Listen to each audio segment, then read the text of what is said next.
Hello, and welcome to the November issue of the Library Worklife Newsletter. I'm Caitlin Williams, and I'll be speaking with you over the next 20 minutes or so about a really important topic, resilience. And as you can see from the slide there, it says that resilience is a critical career management tool. Now, you may not have thought about resilience quite that way before, but I'd like to explain to you how it can be a tool in your toolbox that can really help you in your career management efforts. So, what do you think of this quote here? There must be a better way to go through life than to do so kicking and screaming. I bet you feel that way sometimes. I know I do. But I am here to tell you there is a better way. And that better way is through practicing and building your sense of resilience. And you notice I said building and practicing. And that's because resilience is a skill that can be built, improved. It can be a skill that can help us. It's not that you have it or you don't have it. In fact, all of us can have more of it if we attend to it. So it's all about the bounce, isn't it? How well we bounce back from stress, from the unexpected. It can be in our job search when we may not get the job we were really hoping for, or in our work when we may not get that promotion, or we may not get to do the things we want to do, or everything may change overnight and we may be reporting to someone new. Lots of things can happen. But how well we bounce back, how resilient we are over time is important. So here's a quiz for you. This is not out on a public domain. It's only for you. So I invite you to be honest with yourself as you think about your own work, your life too, but primarily your work, since we're talking about really career management in this series here. So how resilient are you? Are you more like A, I bounce back from most challenges most of the time? If you are, fantastic. How about B, I'm finding it harder to bounce back from challenges lately? That can happen. Or how about C, I just lost my bounce. I can't find it. I don't know where it is. Okay, not to worry if that is the case, because I'm hoping that in the slides to come, I will share with you some ideas, some suggestions, some ways that you can move away from C so that you do feel more resilient over time. And if you're A, great. Let's see if I can also then suggest some things to you to keep your passion burning brightly and your bounce just doing awesome. So according to Dr. Joan Borisenko, who is a clinical psychologist who does a lot with resilience, she says resilience is the ability to bounce back from stress. And it's even more than that. It's the ability to bounce back over the long term and take good care of ourselves over the long term. It's not a one-off thing. We have to do it when things are good, when things are not so good. That's what keeps us resilient. If you look at some of the titles here of reports or blogs or books, you'll notice they're about stress. And I can promise you that as stress goes up, resilience goes down.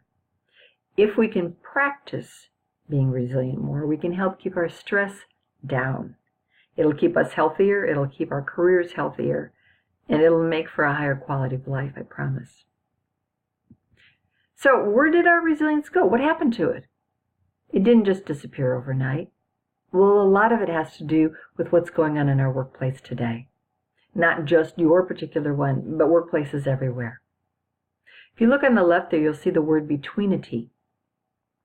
That's one of the things that Edie Weiner says. She coined that word. She's a futurist who looks at what's going on in the workplace. And she says, there used to be a time when we were stable for a long time and there was change. Then we were stable and there was a little bit of change. Then we had a period of stability again.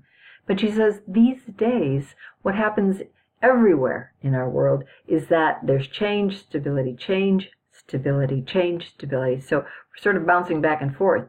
And she says we're in that in-between place, between change and stability, hence the word betweenity.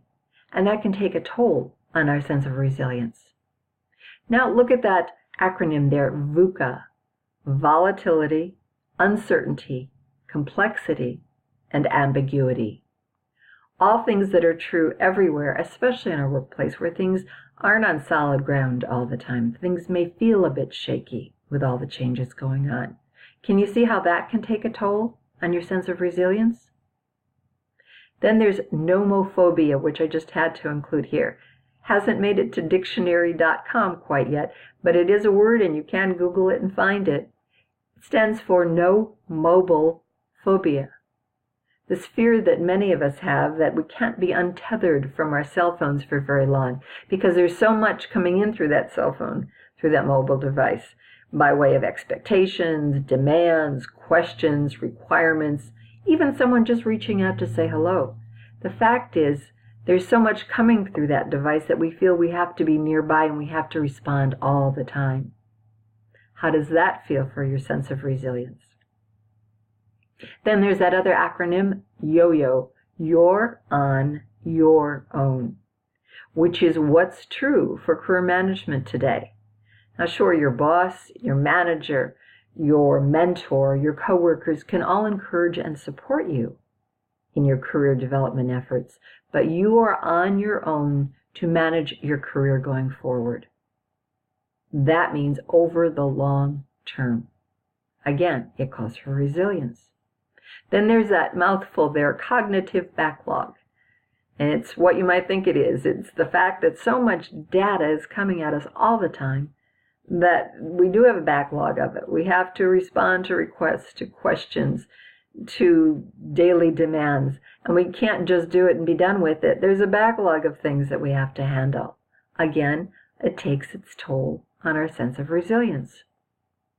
So it's important to really pay attention to that sense of resilience we have and if it may be fading. Because if it is, there's things that you can do about it and you should do about it if you care about your mental health, your career health over the long term. It's not a comprehensive list here, but here's some red flags you want to watch for. Number 1, are you available 24/7, 365? In other words, are you always on? Now, of course, you have to be on sometimes, and a good part of the time, at work and at home, because your family, your kids, your friends, they all need you, and they all have something to ask of you as well. But is it a pattern that you are never off, that you never have quiet time or private time? If that's the case, then chances are good your resilience is going to go down. Now, sure, when you have a new job or a promotion or a new home or a new baby, any of those things, new relationship, any of those things mean that we're going to be on quite a bit. But is it a pattern over the long term? That's what you want to watch for. Number 2, distraction. Look at this poor gentleman here. He's trying to get a task done, yes? And yet, all around him are things that can be distracting. Just like for all of us, somebody shows up at our office door, or at our cube, or through our mobile device, asking something from us when we're in the middle of doing some very important work. We get distracted. When that happens, we feel depleted, and we also feel like we can't do our best effort. So, do you have a pattern of being distracted all the time? How about exhaustion? I bet this is something that you're aware of and familiar with. I know we all are at times. There is a monk by the name of Brother David Steindl-Rast, and he has a good friend who is a poet and author by the name of David White. Some of you may be familiar with his work. So one day David White goes up to Brother David and says, you know what, I'm exhausted all the time. I'm tired. I need some sleep. Just need some rest. To which Brother David says, you know what? The antidote to exhaustion is not necessarily rest. I'm going to pause here and I'll come back to Brother David and let you see the rest of his quote in just a little while. But what's true is we may feel like, you know what, I've got to get more sleep. I've got to get more rest. And sometimes that's definitely the case, and that'll help us. But if we have a pattern of always being exhausted, then we have to really watch out for that. How about this next one, disengagement? Just like the woman in the picture here who's got her hand up and is saying, whoa, no more, let me step back from this. Too much, too much. I bet you felt that way. I bet we've all felt that way at times. But here's the thing. If we disengage sometimes and take care of ourselves, good for us. But if we have a pattern of disengagement, if every time something new comes along, you back off or you say, nope, can't do it right now, and it just overwhelms you, then in fact that's not good for your mental health or your career health because people will notice that. So now that I've given you some of the warning signs, not a comprehensive list, but some things to watch for, I'd like to also suggest 5 actions that you can take right now to get some of that bounce back. And you don't have to do them all at once. You can do them one at a time, but you can do them as soon as we finish our session here together. They're not big things, but there are things that you can attend to that will make a difference. The first one I call rediscover. Remember Brother David? Earlier, he said the antidote to exhaustion is not necessarily rest. Further, he says the antidote to exhaustion is wholeheartedness. And I bet right about now you're chuckling and you're saying to yourself, sure, I've got time to be wholehearted with all the other things I have to do. But I'm going to challenge you and say, yes, you do. You can take a time out if it means walking around your building, if it means going to a quiet corner somewhere. I want you to remember, and you can think about it now, but even more so after we finish, think about the last time you felt wholehearted. Was it when you were helping a patron find something? Was it when you were showing students how to use some technology and they were grateful? Was it when you were doing some outreach in the community and you know you made a difference? In all those instances, you were acting with wholeheartedness. And my guess is that if you can find some small way, not your whole day, it's probably not possible, or even a half day, but if you can find some small ways in your workplace each day to bring your very best self, all of yourself, to whatever it is you're doing, so that you can approach it with wholeheartedness, it will make a huge difference. To those that you do it with, it'll make a whole big difference also to your sense of resilience. So I encourage you, think of that and see how you can weave it into your day. I promise you will not feel as exhausted. Number 2 is mind your mindset. Now, that means pay attention to your mindset, and I know people use mindset in a lot of different ways. The way I'm using it here is based on the work of Carol Dweck, who wrote a book called Mindset and does research and is a psychologist at Stanford who really pays attention to mindset. And in addition to all the other wonderful things she says about it, she says there's basically 2 kinds of mindset: a growth mindset. And that means that you say to yourself, you know what? Through my efforts, I can be curious, I can learn new things, I can try new things, gain new skills.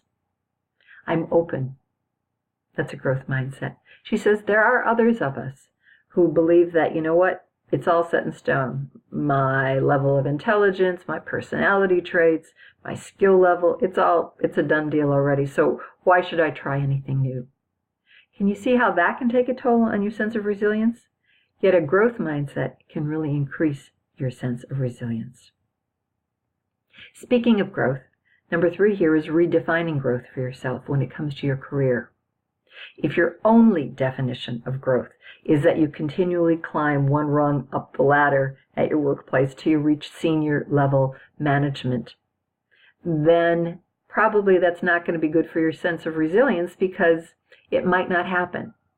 It's fine to want to do that, but if it doesn't happen, will you just lose your bounce totally?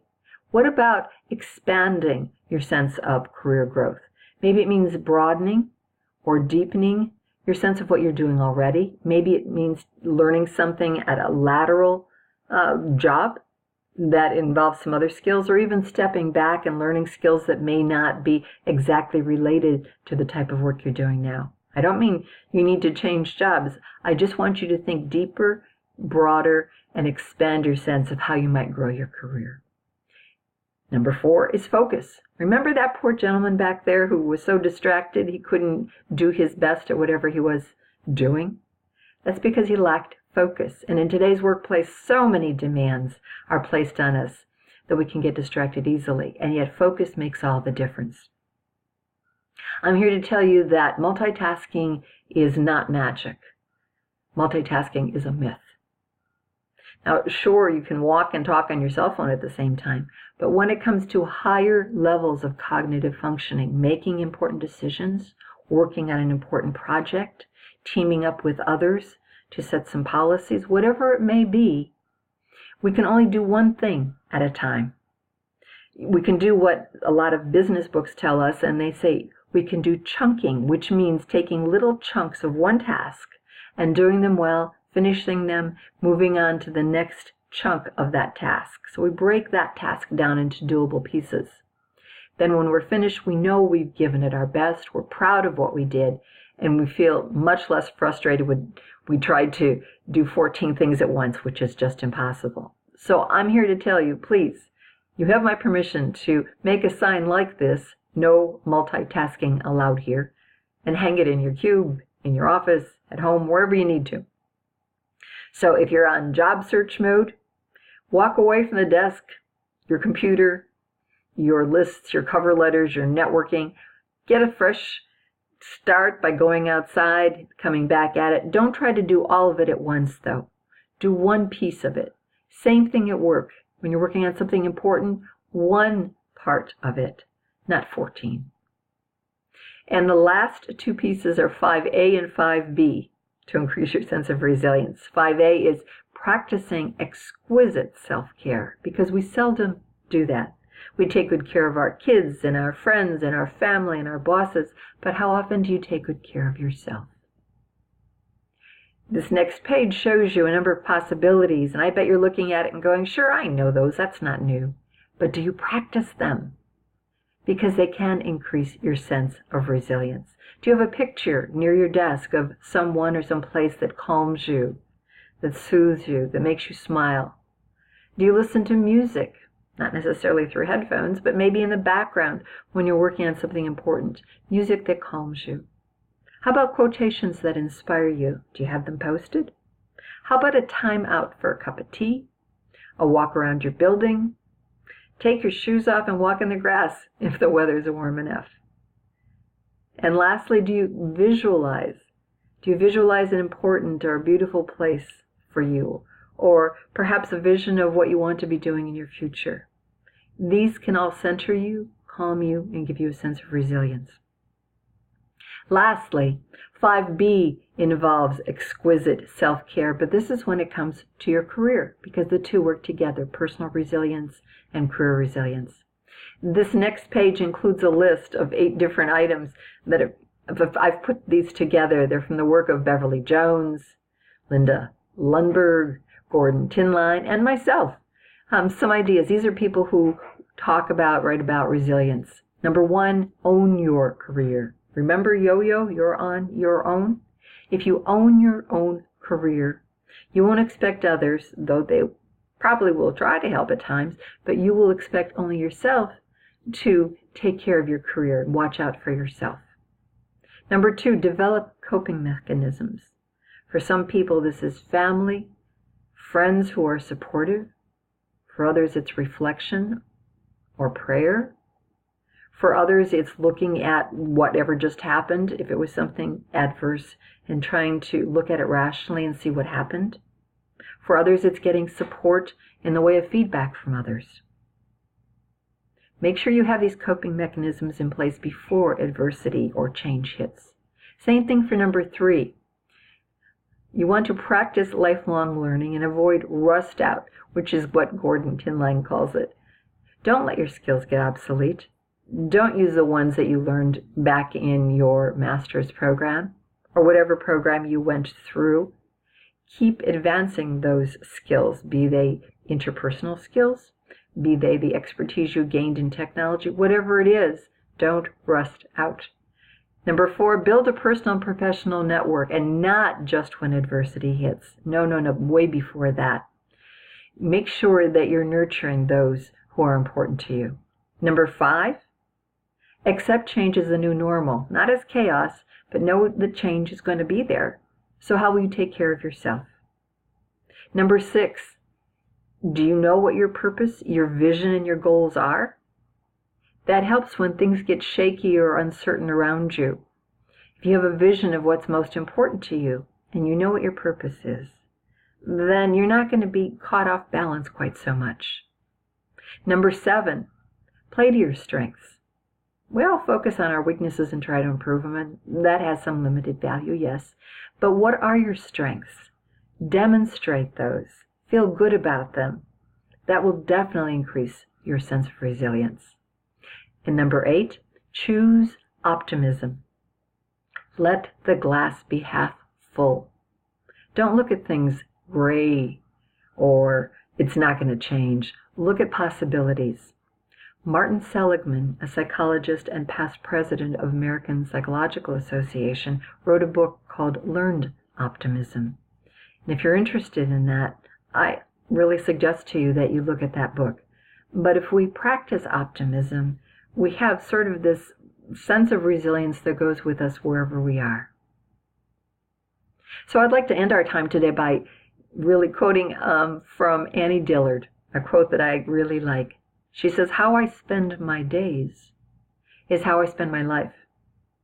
And I would wish for you that your days ahead be filled with passion and promise and a sense of resilience. Thanks for spending time with us today. My name is Caitlin Williams, and if you have comments or questions, please write to us at libraryworklife@ala.org. And if you'd like a list of resources that I mentioned today, there's a website for it. Go there and you'll see several of the books or reports that I've mentioned. Thanks.